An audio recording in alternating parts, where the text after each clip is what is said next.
Bonjour à tous, chers téléspectateurs de TV Liberté, et bienvenue dans le numéro 493 d'E-Média, l'émission de décryptage des médias. Bonjour Jean-Yves. Bonjour Lucas. Dans l'image de la semaine, nous reviendrons sur l'inquisition subie par Marion Maréchal par une journaliste de France Inter, et le dossier du jour justement sera consacré à l'idéologie et la partialité sévissant dans le service public. Nous n'oublierons pas les habituelles pastilles de l'info. Le portrait piquant, quant à lui, sera consacré à Daniel Schneiderman. N'oubliez pas d'aimer cette vidéo, de la partager avec vos proches, de vous abonner, de vous réabonner à TV Liberté. C'est parti pour le E-Média numéro 493. La météo de l'info est arrosée. Arrosée comme les soirées foot d'Emmanuel Macron, où on voit le président enivré, éméché, pompette, poivré, pris de boisson, commenter la situation internationale. C'est bon, en vidéo. Allez, c'est mon tour là. Mais tu sais qu'au soutien, on a demandé de cesser le feu. Je sais bien. On demande de cesser le feu, j'ai vu les dans le cœur. Je sais que c'est... Rassurez-vous, les médias de grand chemin ont caché ces images gênantes de Macron. Ce docteur Folamour effrayant qui prône l'envoi de missiles occidentaux sur le territoire de la Russie, au risque de déclencher une troisième guerre mondiale. Plus que jamais, l'occultation reste la première technique de désinformation.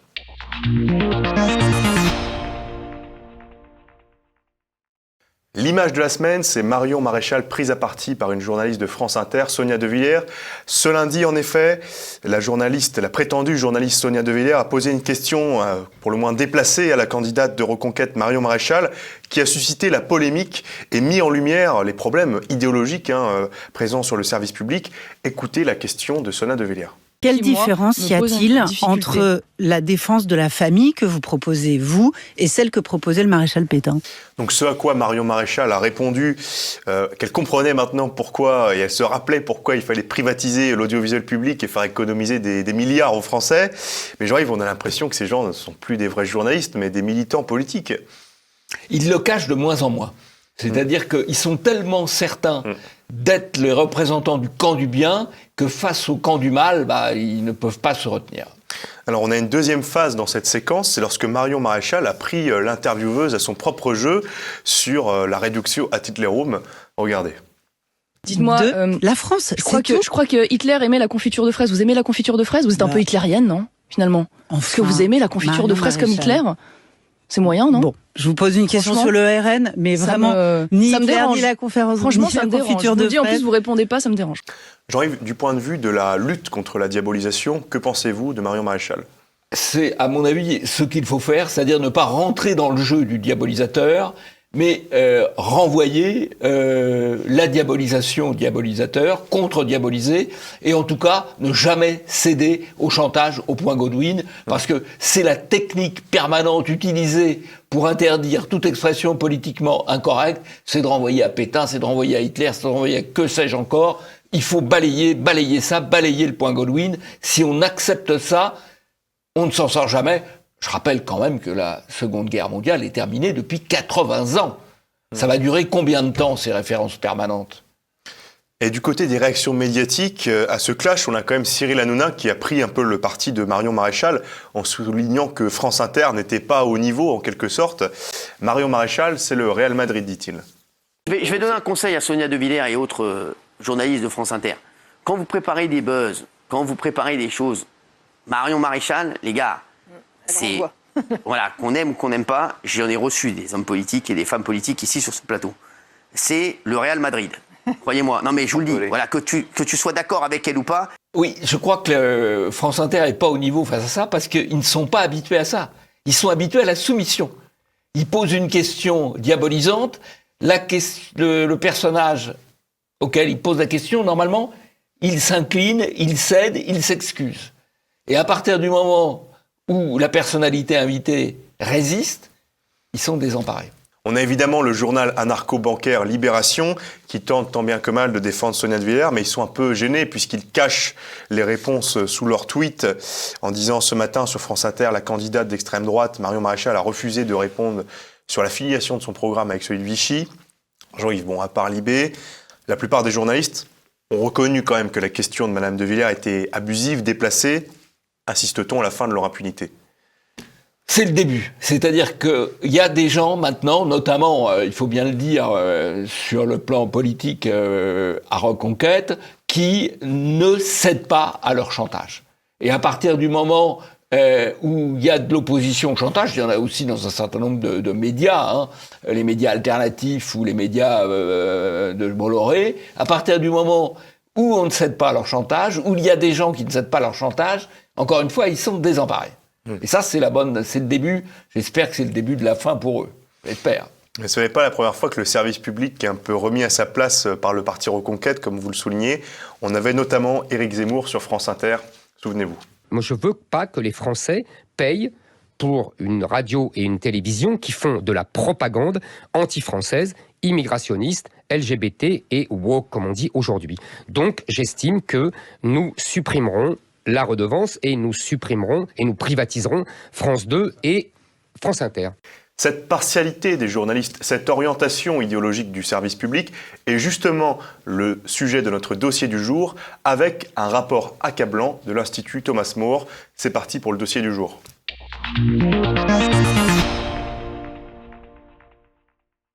Alors, le rapport accablant de l'Institut Thomas More sur le service public. Qu'est-ce que l'Institut Thomas More d'abord ? C'est un institut que nous vous invitons à suivre, qui fait du bon travail, qui est dirigé par Aymeric Delamotte et Jean-Thomas Le Sueur à gauche et à droite sur cette photo. Et c'est un institut qui se revendique libéral, comme le montre cette présentation au début de leur rapport. Les démarches de l'Institut se fondent sur les valeurs proclamées par sa charte, la liberté, la responsabilité, le respect, la dignité de la personne, la subsidiarité, l'économie de marché, les valeurs universelles qui sont l'héritage commun des pays européens. Et Jean-Yves Le Gallou, je crois que vous avez 2 mots à nous dire sur Thomas More. C'est un des grands personnages de l'histoire britannique, avec Thomas Becket, à quelques siècles d'intervalle. C'était un chancelier du roi anglais Henri VIII, avec qui il est entré en conflit quand Henri VIII, pour des histoires matrimoniales un peu compliquées, a voulu rompre avec Rome, avec l'église romaine. Thomas More a résisté courageusement. Il a défendu, au fond, ce qu'il considérait comme ses valeurs, et il l'a payé du prix qu'on payait en général, ce genre de choses à cette époque. De sa tête, il a été décapité. Voilà. Et que nous dit ce rapport de l'Institut Thomas More ? Que le service public en général a un problème. Le rapport relayé ici par Le Figaro Magazine démontre, chiffre à l'appui, que l'audiovisuel public déroge à ses obligations légales d'impartialité et de pluralisme. On rappelle qu'il est financé par vous, par les Français. Et CNews est dans la tourmente en ce moment à cause des menaces de l'Arcom, justement. Et l'étude pointe du doigt la sous-représentation de la droite dans les intervenants sur ces chaînes payées par les impôts. Mais cette orientation, elle est assumée par le service public. Delphine Ernotte, présidente de France Télé, par exemple, rappelait lors de l'audition devant l'Assemblée nationale « On ne représente pas la France telle qu'elle est, mais telle qu'on voudrait qu'elle soit ». Ça, c'est la présidente de France Télé qui dit ça. On a la directrice de France Inter et campagne de Raphaël Enthoven, Adèle Van Air, qui, quant à elle, déclare « France Inter n'est ni de droite ni de gauche ». Pourtant, la même Adèle Van Air déclare aussi « France Inter, c'est une radio progressiste ». Et elle l'assume. Jean-Yves, comment expliquer ces 2 positions ? Je crois que quand elle dit qu'elle n'est ni de droite ni de gauche, ça, elle donne une expression macroniste en quelque sorte. Et ça veut dire quoi ? Ça veut dire on est plutôt libéral, économie de marché. Ça, c'est ce qu'elle appelle être de droite. Et être de gauche, c'est le côté progressiste en termes sociétal.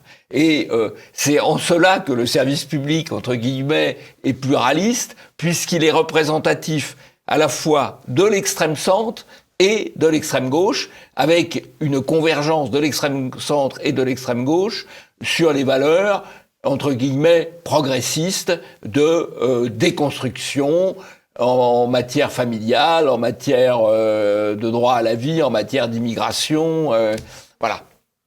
Et c'est dans ce contexte que l'étude a été menée. Du 19 au 23 février 2024, l'Institut Thomas More a abattu un travail de titan qu'il faut saluer, en passant au crible 587 intervenants dans les programmes de France 2, France 5, France Info notamment. Il les a classés selon leur sensibilité politique, soit qu'ils représentaient un parti, soit par les idées qu'ils exprimaient, ces intervenants. Et le résultat est éloquent. 50% des intervenants n'affichaient pas d'orientation idéologique. Mais sur les 50% restants, la moitié est dans la catégorie de gauche, 21% peut être assimilé au centre, et seulement l'extrême centre, et seulement 4% de droite. Voilà. 4% de droite. 4%. Donc la problématique, c'est celle-ci. Et dans les 4%, essentiellement de la droite LR, et très peu de la droite nationale ou identitaire. Donc il y a encore un biais à l'intérieur des 4%. La question est plutôt celle de la classification des personnalités. Par exemple, comment considérer des retraités de la politique, Roselyne Bachelot, Philippe de Villiers, que pouvez-vous nous dire sur cette méthode ? Ils ont pris comme méthode la distinction entre en gros 3 courants. Un courant gauche, extrême gauche, un courant libéral progressiste et un courant conservateur. Donc par rapport à votre question, c'est très facile de classer Philippe de Villiers dans le courant conservateur, ce qui a été fait d'ailleurs par l'ARCOM sur CNews, et de classer Bachelot dans le courant libéral progressiste. D'ailleurs, ils ont plusieurs méthodes d'appréciation. Il y a l'affiliation politique, quand il y en a eu. Bon. Il y a l'auto-affirmation des gens, qui peuvent se définir comme ceci ou comme cela. Et puis, il y a le choix du vocabulaire, notamment pour ce qu'ils appellent les socialistes et les progressistes. Ils ont pris en compte le fait qu'ils allaient, par exemple, utiliser l'écriture inclusive. Il y a des données objectives. Voilà. Alors, on peut évidemment, à la marge, contester telle ou telle appréciation, mais c'est quand même fait à partir de ces multicritères, multifactoriels, et ça donne, je crois, une très bonne... En fait, qu'est-ce que ça fait ? Ça donne de manière quantitative ce qu'on ressent de manière évidente quand on écoute la radio ou qu'on regarde cette télévision-là, mais là, ça l'objective. Et on a une étude aussi des chaînes en particulier. Les auteurs du rapport ont étudié les 6 médias un par un, et France Culture est celui qui accorde le moins de place aux idées et opinions de droite, auxquelles peuvent être attachés seulement 1%. 1% d'opinions de droite exprimées sur France Culture. France 2 arrive juste derrière avec 3%. France Info, télé comme radio apparaissent dans les médias plus pluralistes avec 8% dits de droite. J'arrive, un des problèmes, ça serait l'absence de proportionnalité entre la représentation électorale et celle dans les médias. Alors, c'est un problème. Alors, écoutez, moi sur France Culture, j'ai une anecdote qui est un peu ancienne, mais pas tant que ça. J'avais publié il y a quelques années, sous un pseudonyme, un article dans Polémia. Bon. Et il se trouve qu'un journaliste de France Culture, Brice Couturier, qui est considéré comme à l'extrême droite de France Culture, il est plutôt macroniste, on va dire, avait appelé en disant je voudrais inviter Andrea Massari, voilà, est-ce que c'est possible ? Et je l'avais au téléphone, je lui ai dit écoutez, c'est tout à fait possible, mais Andrea Massari, c'est moi. Alors, je l'avais vu tomber de sa chaise et me dire écoutez, dans ces conditions, ce ne sera pas possible, j'ai des enfants à nourrir. Voilà. Oui, pour montrer la pression que subissent ces journalistes. Ce que j'ai compris parfaitement d'ailleurs, je ne veux pas mettre cet homme au chômage. Voilà. Est-ce que cette disproportion est le seul problème ? Non, pas du tout, parce que tout dépend de la manière dont les gens sont traités. C'est-à-dire que quand il y a un intervenant de droite ou un homme politique de droite, est-ce qu'il va être traité de manière neutre ou est-ce qu'il va être traité de manière hostile ? Et là aussi, l'enquête fait la réponse. Un intervenant de droite va être traité de manière hostile dans 65% des cas, et de manière favorable dans 16% des cas. Donc, 4 fois plus de traitements hostiles que de traitements favorables. Il y a peut-être encore un autre biais. est-ce que ce qu'on va traiter de manière favorable, c'est pas les intervenants de droite qui vont faire le profil bas, alors que ceux qu'on va traiter de manière défavorable, c'est ceux qui vont assumer plus clairement leur drapeau. Je n'ai pas la réponse à cette question. Je pose simplement la question, mais je constate en tout cas que c'est très différent. Le biais idéologique du service public transparaît également dans le choix des sujets, les sujets d'actualité, par exemple celui concernant la fin de vie, l'aide active à mourir, la proposition du président. On analyse un peu les interventions du 11 au 15 mars et sur les 3 radios et émissions confondues, il y a un net déséquilibre en faveur de ce projet présidentiel.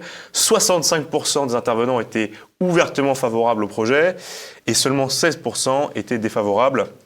Voilà, On retrouve le même rapport de 1 à 4 et sur ce projet de loi, on trouve évidemment la convergence entre l'extrême gauche et l'extrême centre. Donc c'est assez normal que, évidemment, ils préconisent ce projet de loi, puisqu'il y a l'accord en quelque sorte entre la direction et les services. Et de même, on a le problème similaire sur celui du multiculturalisme. Le sujet du multiculturalisme arrive en tête un peu des thématiques privilégiées par le service public. Les télés et les radios présentent systématiquement le multiculturalisme, l'immigration, comme une chance pour le pays d'accueil et une condition pour le développement d'une société plus harmonieuse, entre guillemets. Et à ce sujet, l'Institut Thomas More souligne la fierté de sa culture ou de ses racines est considérée avec scepticisme quand la dite culture est française, mais au contraire fortement valorisée quand celle-ci est étrangère. Et comme le rapporte cette tweetos La Baronne, sur France Culture, grosse session sur l'immigration, les diverses conceptions au travers de l'histoire, le grand remplacement est un pur fantasme. C'est juste statistique. Voilà, c'est pas juste reconnu un comme constat tel. statistique, mais bon, c'est un pur fantasme vu par les désinformateurs. Est-ce qu'il y a d'autres sujets qui peuvent être abordés par le service public, qui sont un petit peu un prisme Alors, je crois que le choix des sujets, vous avez raison, c'est très important. Il y a les sujets qu'on pousse, qu'on met en avant, et ceux qu'on occulte, dont on parle beaucoup moins. On va parler des bienfaits du multiculturalisme, on va beaucoup moins parler de la délinquance, par exemple. L'écologie aussi, sous un certain Alors, prisme. l'écologie est aussi beaucoup mise en avant, là aussi sous un biais, puisqu'il y a plusieurs lignes, il y a vraiment plusieurs lignes en écologie. Il peut y avoir une écologie conservatrice, il peut y avoir une écologie planificatrice, il peut y avoir une écologie décroissantiste. Bon, eh bien, sur le service public, on parle très peu de l'écologie conservatrice, on n'en parle pas du tout. Si vous voulez sauver une forêt pour éviter des panneaux solaires ou un paysage pour éviter des éoliennes, ça ne sera pas traité, ou très peu traité. Par contre, on va traiter de l'écologie planificatrice, entre guillemets macroniste, et surtout l'écologie décroissantiste. Donc, il y a aussi un biais dans non seulement le choix des sujets, mais à l'intérieur du sujet, comment on met en avant tel ou tel aspect du dit sujet. Tout est biaisé. Voilà, il faut bien comprendre, tout est biaisé, les invités sont biaisés, les questions sont biaisées, les sujets sont biaisés, tout est biaisé. Et donc il y a un cumul, ce qui fait que l'étude du groupe More, finalement, ne donne qu'une partie de la réalité parce que il faut multiplier tous les éléments les uns avec les autres. Juste un rappel, un chiffre éloquent, mis en exergue par Le Figaro ici. 1%, je le rappelle, des intervenants sur France Culture ont des idées et des opinions de droite. Ce rapport démontre bien les problèmes dans le service public avec certaines actualités un peu illustratives. Première illustration de cette partialité entre politique et médias, CNews vient d'être condamné à une amende de 50 000 €, car le journaliste Geoffroy Lejeune a dit une banalité sur l'immigration et sur l'antisémitisme. On s'en souvient. Au-delà du chiffre 91% qui est colossal, enfin c'est pas une petite majorité, c'est la cause de l'antisémitisme. Conflit israélo-palestinien, ça veut dire que ça n'est que... En fait, c'est une des conséquences, ce sondage, une des conséquences de l'immigration arabo-musulmane. C'est une des conséquences comme une partie du trafic de drogue, comme la surpopulation carcérale, comme l'abaya, comme tout ça.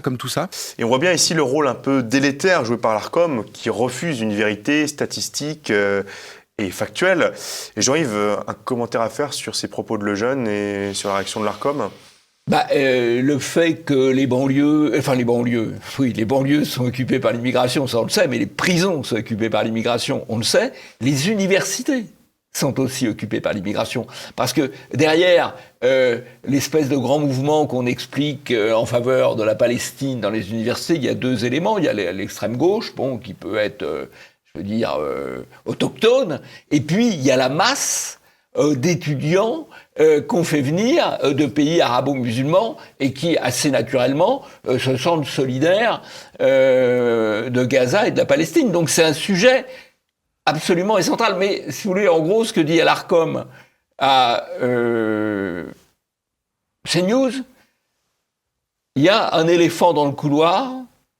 Vous n'avez pas le droit de voir l'éléphant dans le couloir, vous devez regarder la petite souris qui est au pied de l'éléphant. Voilà. C'est ça le traitement médiatique que reconnaît l'ARCOM, que recommande l'ARCOM, pardon.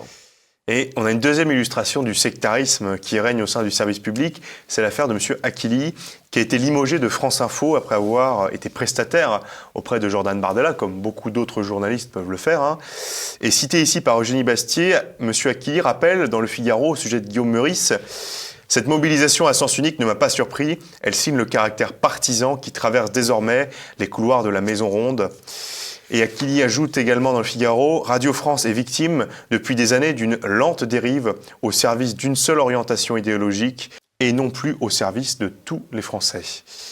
Oui, un commentaire ? Alors, oui, effectivement, Achili est tout à fait fâché puisqu'il s'est fait virer sans aucun soutien de ses confrères, alors que Meurice est viré avec la mobilisation de ses confrères. Donc il souligne ça.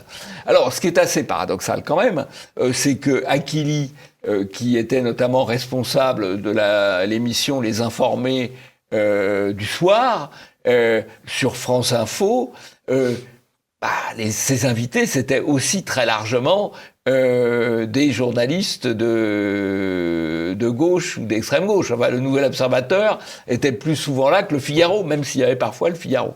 Donc, il était déjà dans le système, mais peut-être qu'il représentait une branche modérée du système de gauche et d'extrême gauche du service public. Et autre illustration des problèmes de partialité dans le service public, ce sont aussi les débats des élections européennes.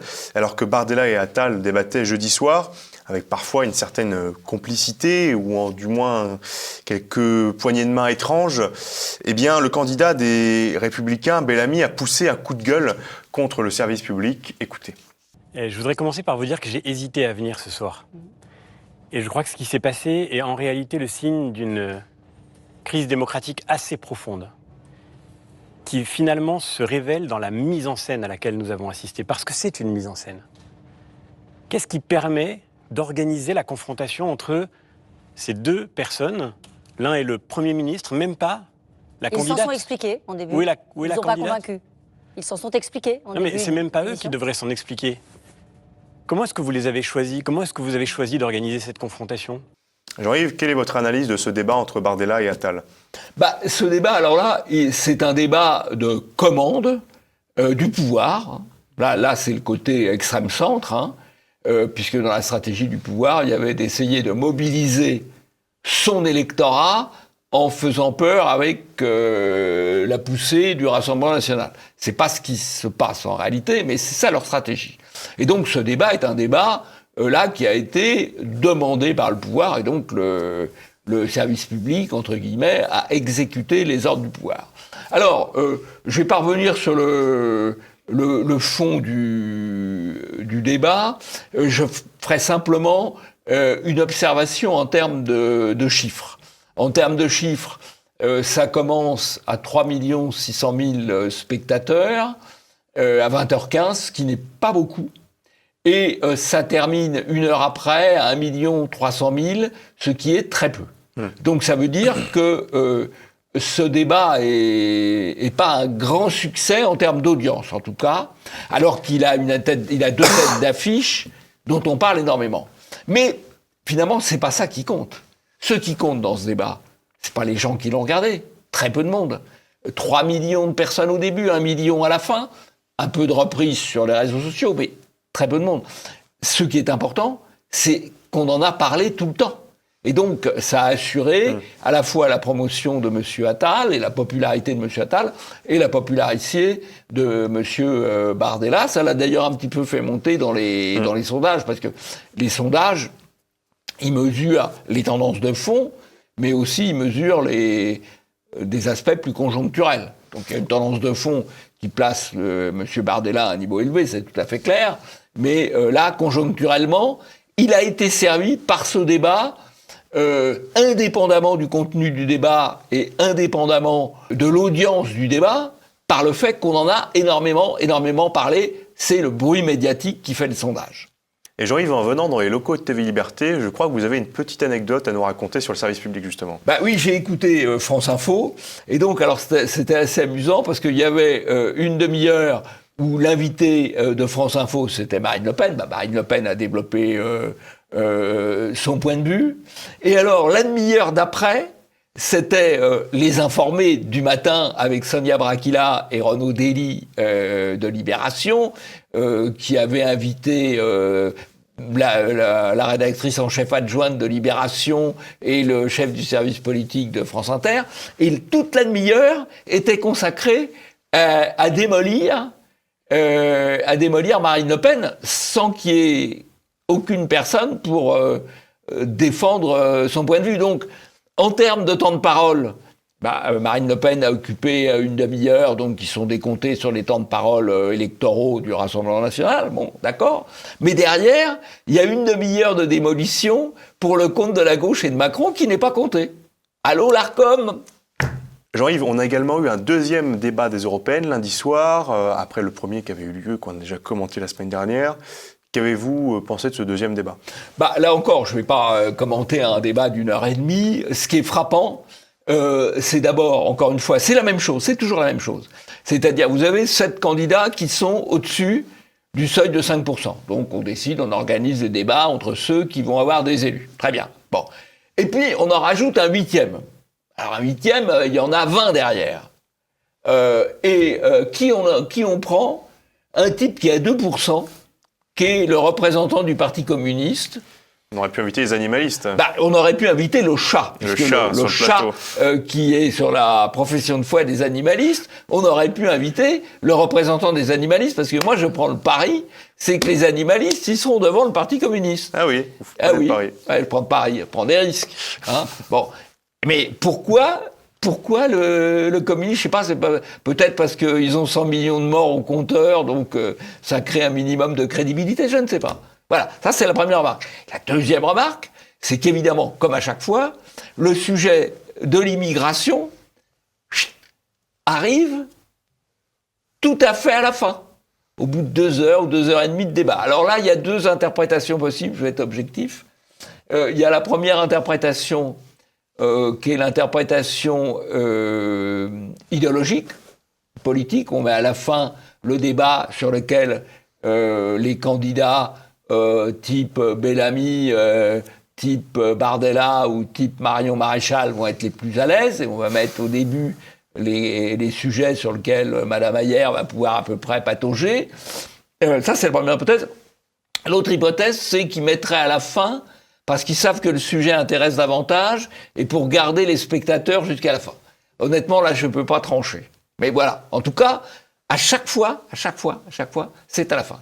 Alors, on verra d'ailleurs si CNews, ce jeudi soir, retient la même formule. La même formule. Alors, je crois qu'il y a encore M. Desfontaines aussi, mais peut-être que l'immigration arrivera plus tôt.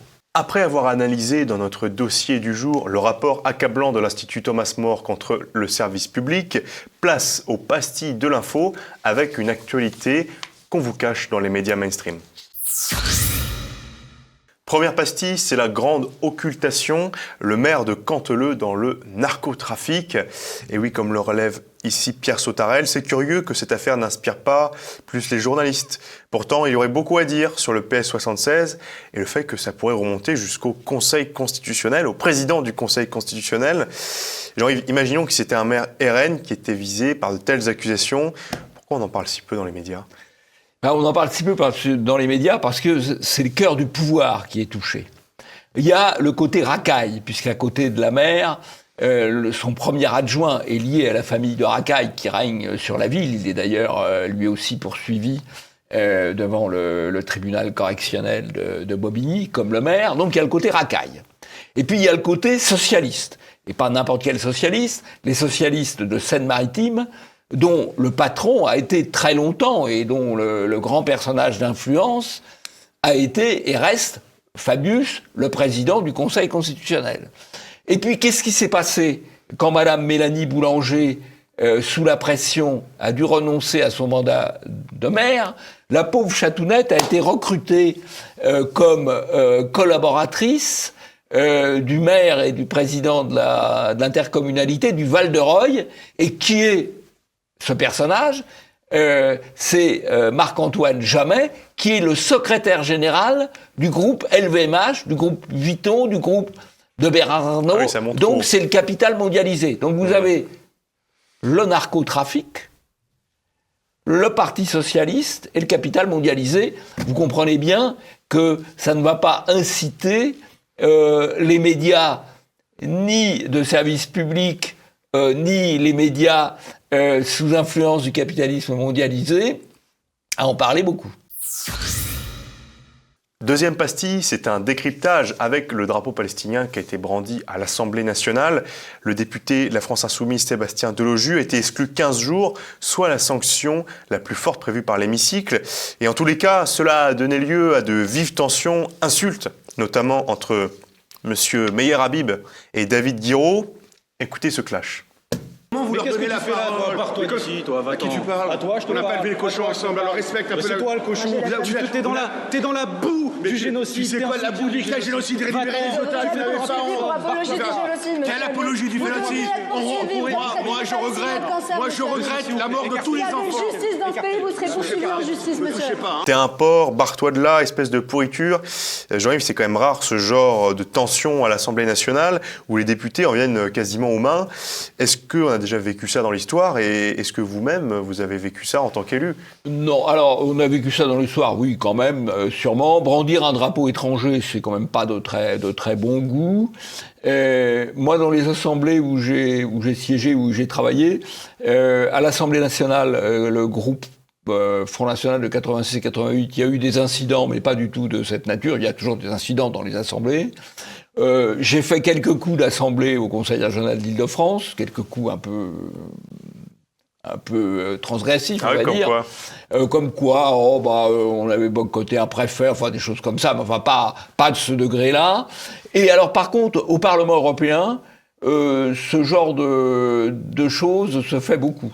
Ah oui. L'Assemblée nationale est beaucoup plus, on va dire, structurée, disciplinée, par exemple, que ne l'est le Parlement européen. Voilà. Donc, mais là, c'est quand même très chaud, quoi. Dans tous les cas, le député LFI David Guiraud maintient ses propos et plutôt 2 fois qu'une. Vous savez, non, des fois les mots vont plus haut que notre pensée, et c'est vrai que même faut être beau joueur. Moi, je présente mes excuses à tous les cochons de France. J'en ai jamais vu un défendre un génocide. Hein. Troisième pastille, top ou flop, le Festival de Cannes. Premier élément notable, c'est que le prix de la meilleure actrice a été décerné à un acteur. Et oui, la prétendue transgenre Carla Sofia Gascon, de son nom de naissance Carlos, dédie son prix à toutes les personnes trans qui souffrent, comme le rapporte ici le journal La Dépêche. Jean-Yves, le féminisme, MeToo, tout ça pour que les hommes gagnent encore à la fin. Ils gagnent, alors non seulement ils gagnent les compétitions sportives, pour des raisons biologiques, hein, mais là on leur fait même gagner de manière totalement artificielle. Choisir comme meilleure actrice quelqu'un parce qu'il est transgenre, ça n'a plus rien à voir avec le métier d'acteur. Si ce n'est, vous me direz peut-être que transgenre, c'est finalement une attitude d'acteur. Parce que le transgenre, il continue d'être, si c'est un homme XY et si c'est une femme XX. Et après, ça n'est jamais que de l'habillage, que du mascara. Et autre image marquante. Sinon, une mascarade.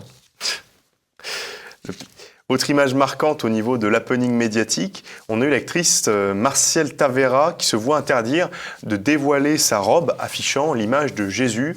Elle était sur les marches du Festival de Cannes.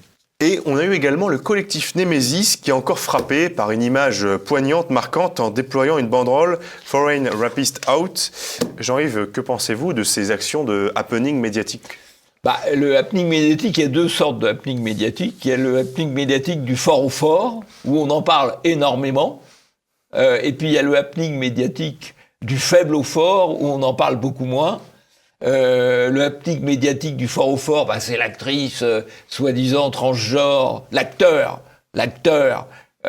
soi-disant transgenre qui est promue meilleure actrice. Ça, c'est du happening du fort au fort. Et puis, effectivement, la femme qui porte, je sais pas trop comment d'ailleurs, l'image de Jésus sur sa robe, et puis les Némésis, ça, c'est du happening du faible au fort, donc on en parle le moins possible.